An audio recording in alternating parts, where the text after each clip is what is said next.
we have the Meepo coming out, T, and I've got to be honest with you, as a man that's dabbled in here a little bit, I feel that this does look like a pretty free Meepo game. Yeah, when you have no real laning pressure, it does unlock a Meepo. Of course, a lot of the Meepo spammers nowadays will say the hero is pretty dead, but I think if you can get the correct game for it, it can look pretty devastating. And I think this is what is the biggest, what threatens Meepo this game? Pretty much like maybe an axe with a I mean, you just the life shield. Exactly. I don't there we go. As long as you've got enough stats, which you're going to have. I mean, hey, if anything was going to bring back to Meepo in some of the games we've seen, you know, Dragon Lance being buffed. You know, in the past we've seen some sort of multiple Dragon Lances being picked up on the Meepo. I'm not too sure what Excalibur's build is, but I have seen he has been still picking it up recently in pubs. Exactly. Yeah. It's something that he's still been bringing out in pubs, and of course, you know, he's just one of the best Meepo players in the game. So we'll see here. So some good stats, and I think that'll be the remedy to that. And once you've got that sort of early game progress on the Meepo, 30 seconds. I don't know how they stop him. It looks pretty good for him here. Yeah, I think the main thing for Hippos is like they really need to try and apply some laning pressure and at least collapse down the side lanes. Make sure that there isn't a game where Bald is suddenly ahead in both side lanes, Meepo is with zero pressure mid and free farming the jungle, and then you have to deal with this timing of like some double Dragon Lance Meepo with Blink Dagger running at you, Axe trying to still farm Vanguard Blink. Like there's a lot of pressure right now because Hippomaniacs, their lineup, it is very slow. Like even though they need to play fast, Lifestealer AFKs in a lane, Axe AFKs in a lane, Void Spirit, he can set up rotations, but yeah, there's a lot of lack of damage, there's a lot of map pressure, and that's what unlocks this Meepo game. So yeah, you know, you spoke about Excalibur playing it. He is actually the only kind of pro player within like kind of the European region actually playing it. He's played it, I think, you know, maybe 8 or 9 times recently, and he's going treads, he's going for a Dragon Lance. Just the one. Just the one. Just the one Dragon Lance. Some games he does go for 2. He does? It's more of a rough game though. But ideally it is basically treads, Dragon Lance, Blink,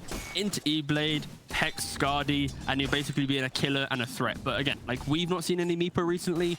Like it's kind of a dead hero, but I'm excited to see in what looks like to be a kind of a free game how he can kind of perform on a hero that, again, it's not picked in any upper division. Like, it is a untouched hero in DPC. Well, we've just never seen it. This is literally the first game. Yeah, I checked in all upper division, though. Of course, it's a lower division game, but it might have been in a lower division game for another region. But in regards to upper division games across all regions, there has been 0 Meepo picked. So, yeah. This is interesting stuff. We get to see a brand new hero. Yeah, and sort of outside of the Meepo, I mean, what do you make of the rest of the draft, say, Pablo? He's trying to maybe deny himself those the neutrals, but Seni is able to get the hit in. So first blood for Hippos. Yeah, so in regards to Bald, you have some really nice laning setups because you have Mirana dealing with the Enchantress, enabling the Centaur to play, but of course you have Lifestealer, who is one of the natural counters Centaur because you have the ability to eat through him with the feast, the percentage damage, helps with the tankier heroes. So this offlane it should be okay for Lifestealer to find farm, and it is critical that he gets the farm as quick as possible. A really nice arrow actually, killing off that wild wind. And then in regards to bot lane, yeah, Void Enigma. It's already pretty hard to kill a Void, but now when the lane's been denied, you're never really going to kill him either. So yeah, Bald actually have really nice laning setups. A lot of poke control in top lane. Oh, right, so correct. He's going to take quite a bit of damage here from the two of them. As Team Bald definitely winning the trade here. And they actually have... Okay, they have one south that they give to Curry, but no more region left in this safe lane.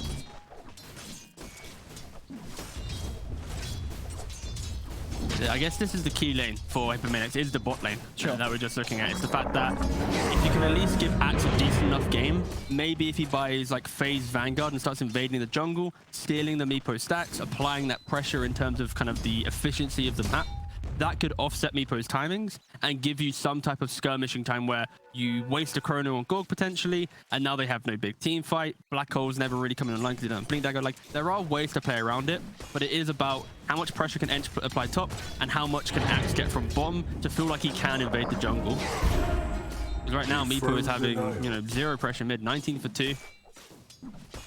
Yeah, he's just going to be able to push out a little easier than the Void Spirit is. And of course, you have Void Spirit in the lane. It's just not going to offer any sort of threat against the Meepo.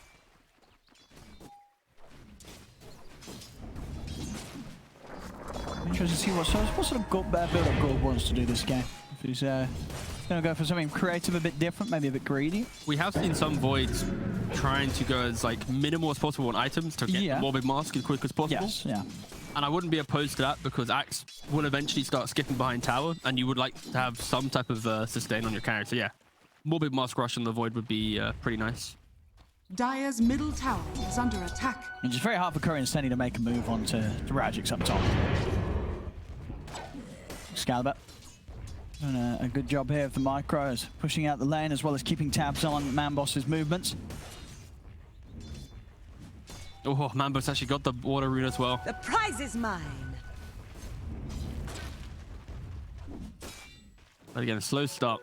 Bald's lineup, it comes online when Excalibur says he wants to play Dota. Until then, they're going to be very passive. And this is the key window for Hippomaniacs, is what can they get from the laning phase? What pressure can they apply? I mean, who's moving? Who's making moves? Is it possible with sort of the Rubik and the Ench? Like, where are you looking to play? Yeah, I think realistically, it's bringing that Ench into the safe lane, taking away that tower to unlock the jungle. But already with an early point in net laid into an arrow, this is not enough damage. Yeah, the Resonant Pulse, giving him just enough protection to save him from the right clicks. And the magic damage alone was not enough to burst him. So Manboss able to walk away there. I guess for Manboss, he just identifies, okay, I'm going to live now, but maybe in 2-3 levels time, that will be a completely different story. And he'll have to respect how he can survive in the moment. But 3-4 minutes, it's going to be a little bit different. Honestly, I feel like this is the type of game where you want to see Senny also invade the jungle right now. That early pressure that you can apply on a Mirana, an Enchantress, that could potentially annoy this Meepo, because he is playing pretty greedy. Like, he's trying to farm the camps, he's contesting every rune. Some type of support needs to apply there, but the real issue is the strength of these dual lanes from Bald. It doesn't allow Hippomaniacs to kind of move. You can't leave independent heroes against Mirana. Radiant's bottom tower is under attack. Woo! Very close. Very, very close. Living on the edge there. It's min-maxing at this point. Is Senny looking to block any camps? He has one more than one sentry as he invades here. Chucks down a cheeky ward to see what's happening. This is the type of game where, honestly, blocking the small camp on Radiant side is just critical. Like, it makes a big difference. It does. It really does. Yeah. And I look forward to seeing more teams do that, honestly. Just like there are certain mid-heroes who can just really utilize that camp. And when we see the type of positioning that you get at bounty rooms, it's so easy to bring 5 heroes out and get that sentry out. But now Senny is preventing Excalibur having that kind of rhythm of farming, and it's why Meepo, if uncontested, can be just devastating to play against. But also why he fell off. Just the aggression of heroes naturally does align to that. Tippek looking pretty dead down here as Excalibur comes in with a rotation. Radiant's bottom Some good spins on, but not enough. Hey, I'm great at burials. Yeah, really nice active plays. You know, Senny stops him from farming jungle, so what does he do? He farms heroes instead. Radiant's middle tower is under attack. Also able to bring the Mirana around to mid, soak up some XP so nothing's getting lost here with Manboss pushing the wave in under the tower. Yeah, really nice kind of map movement right now from Bald. You kind of, there's like the perfect pairing of Radix, Pablo, and Excalibur. Excalibur comes to kill bottom, Pablo catapult, kills catapult mid, and then Radix goes deep tier 2 tower dive. So if there's ever pressure anyone, it's going to be so kind of pointless to kill these people because they're so deep in making the move. So yeah, just a nice entry to the game right now to just enable the greediness of their heroes. He's got the jump. He's all good. Radiant's courier, courier That's has not been much. killed. Did get the delivery out, so Mask and Madness is there for him before the courier gets taken down by Muff. Trying to deal with Radix, very hard now. Those Vanguard and of course level 6 Stampedes at the ready. Dire's top tower is under attack. Getting a little bit tickled in top lane, trying to bait out the rage. Doesn't care. Just gets hit by it. These two can't kill him. So much damage here. Watch out, he's going to die real quick. I mean, this is just space. It's space it's just never going to end with him dying. I'd love to see Senny use the impetus Dire's here. top tower is under attack. There we go, a lot of space. He was, just never in any sort of trouble there, Radix. Just got tickled a lot. There. I do love a Vanguard. Do you like Vanguard? It's one of those, when we had that most recent patch, one of those items that was a little bit of a surprise that it didn't get nerfed. Yeah, that's true. It was a little bit unto. Oh, Senny, duking and jiving. Poor Roshan, innocent bystander. Go on. Give him a slap. Slap it. Oh. Yes! There we go. Yes. Beautiful stuff. It's one of those situations, you know, he doesn't know who threw the arrow in. Yeah. He's like, oh, who threw that arrow? Get out of it. Get out of here. Oh, I wish it was a bash though. That's all. As a Barrow player, I live for the bash. I really hope Senny was TPing and then he got bashed. Wow. We have to see it again.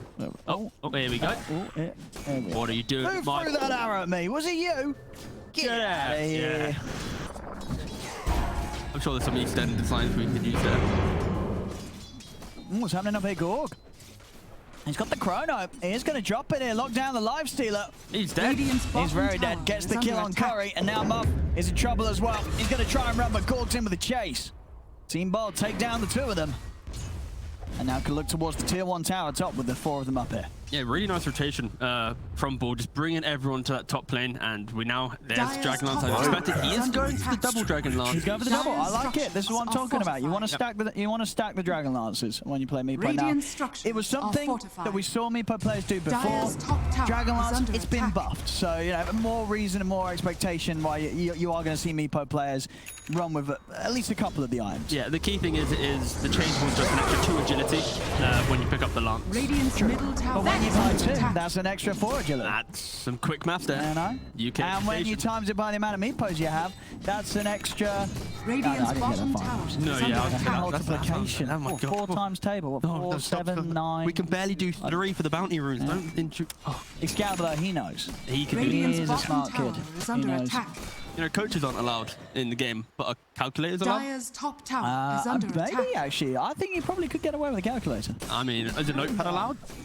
That's actually real quick. Am I allowed to Are you scribble allowed to down make that? notes? Yes, I think so. Absolutely. You- Absolutely. oh, wow, okay. If I was a pro player, I would have a notepad Radiant's by my side and I'd be bottom writing down tower is under timings. Well, attack. 5 players, we've got a lot of things to do. There are some pros who only play bad. You could have, for example, having a right? notepad, Radiant's I bottom think tower is... has fallen. There's no rules against notepads. I'd have a notepad. I'd love a notepad. Notepad's game-changing. What colour pen, though? I'd Have the one little of, clicky one with the 4 options. Yeah, the clicky, you know, the clicky ones you get. With Dyer's the, you know, middle that tower one is kid under would have attack. at school, and you'd be Yeah. like, oh, The you know, he'd be king some beam, sort yeah. of... He'd be some sort of, you know, king of the class. But he'd never the get guy good with grades, the though. pen That's that the had thing. the different colours. They'd have all the stationery, but nothing to show for Yeah, it. that's true. Yeah, they wouldn't get... They'd Not speaking from suffer in the experience, I test. promise, yeah. Yeah.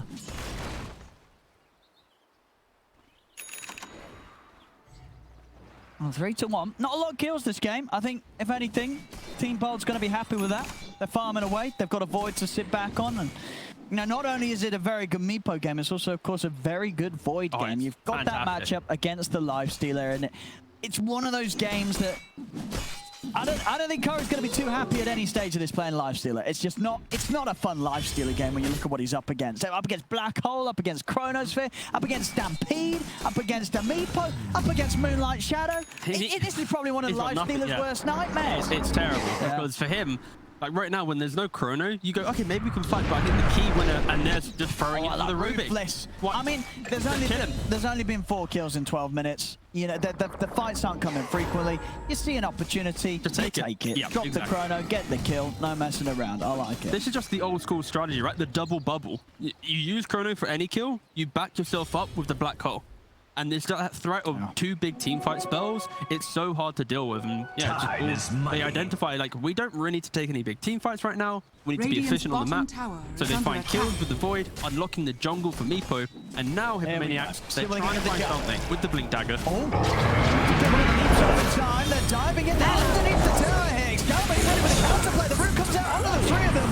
He's taken down Malphos, taken down Timpek. They've got to run They can't get Hippomaniacs. anything. They've got no fight to be had here. The bash is coming out to Curry. He's now got Rage as well. The time dilation slowing him up. As Curry, can he toggle his way out of this? Oh, he can? That was a nice... Whoa. Not quite able to find the hit, so Curry actually able to escape after it all, but as we saw there, a bit of a disastrous dive there from Hippomaniacs, a little too close to the tower, and Excalibur very easily able to have the cleanup. Yeah, the key thing there is they had the blink reveal on the axe. They tried to get onto the Mirana, but the Mirana got a quick leap off the disconnect from the call.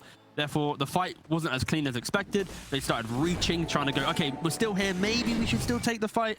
And then Excalibur comes in, and it was very clear. How do you kill this guy? He is so tanky. Yeah, well, these early stats, as we said, the double Dragon Lance and just the 2 circlets, you know. Yeah, it makes me happy. It's not, because it's one of the times, you know, especially nowadays with the constant nerfs things like Wraith Bands braces have had, right? You buy these little items and you know you don't build them up because it's just, it doesn't feel anywhere near as good as it used to with the previous things. So the most stat efficient build up here from Excalibur by far. And then you slap a Blink Dagger as your final item, and you're pretty much online. You're good to go. You're good to turn up to any fight that they bring you. Yeah, the MVPs right now of this game, honestly, it's the Midnight Pulse laid in on the control that they have, and then just the innate tankiness of this Meepo. It's so refreshing, actually, seeing Meepo pick like this, because so many people have said that this hero is so dead.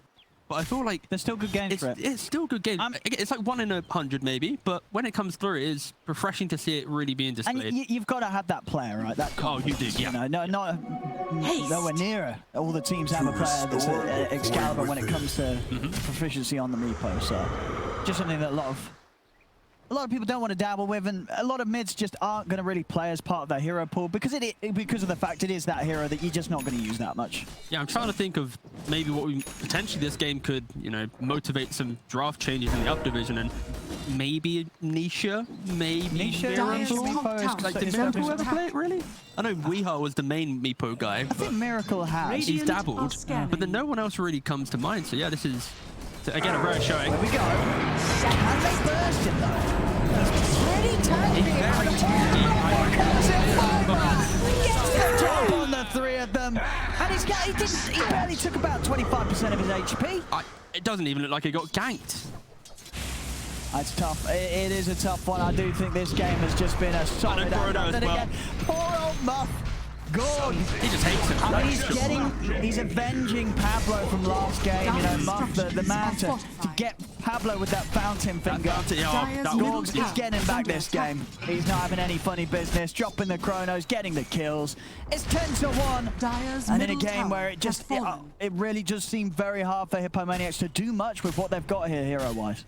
Yeah, and now we get to see the initiation. A beautiful arrow to lay onto the axe, but then the Moonlight Shadow initiation, enabling Enigma to get in close, and there was no damage. This is a 3-man gank, to be very clear. The minimap there showed Rubik farming middle, Lifestealer farming top, so this is Gorg's message like, yo, bro, if you're going to come gank my Meepo and do, you know, 2 damage, I'm going to kill you for this. And Excalibur's chuckling. I mean, like, yeah. Is this a match? What's this? He's just like, I've got the Meepo, and I think this is probably one of the best Meepo games in terms of what he's playing against that he's probably ever had in competitive Dota. And we've seen him quite a lot of times. I think this has got to be up there as one of the games that I bet you during the draft Excalibur in a heartbeat was like, Meepo. Absolutely. Give me Meepo, the game's over.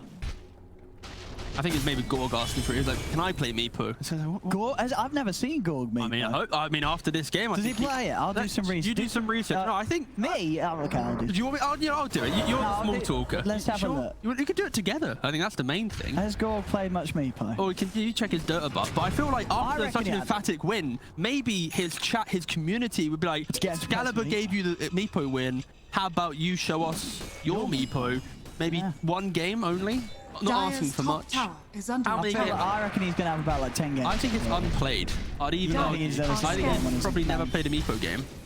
12 games, 50% win rate. Well, there it is. Not bad. Last played January of 2018. Hey, there it is. It's been a long time coming, but he needs to break the 50-50. We've got to see it. He needs to play 1 game, break the 50-50. To decide. And then he can say, if he wins that game and breaks it positively, then he can say, hey, my Meepo's great. Yeah. And if he loses it, then he's been losing more games than he's winning with. Exactly. So it's been a hindrance. Yeah. So could have something to prove there with that 13th game of Meepo from Radiant's bottom. Yeah, that aside, they've played a very, very clean game so far. And the unsung hero, I feel, of Team Bald is Radix.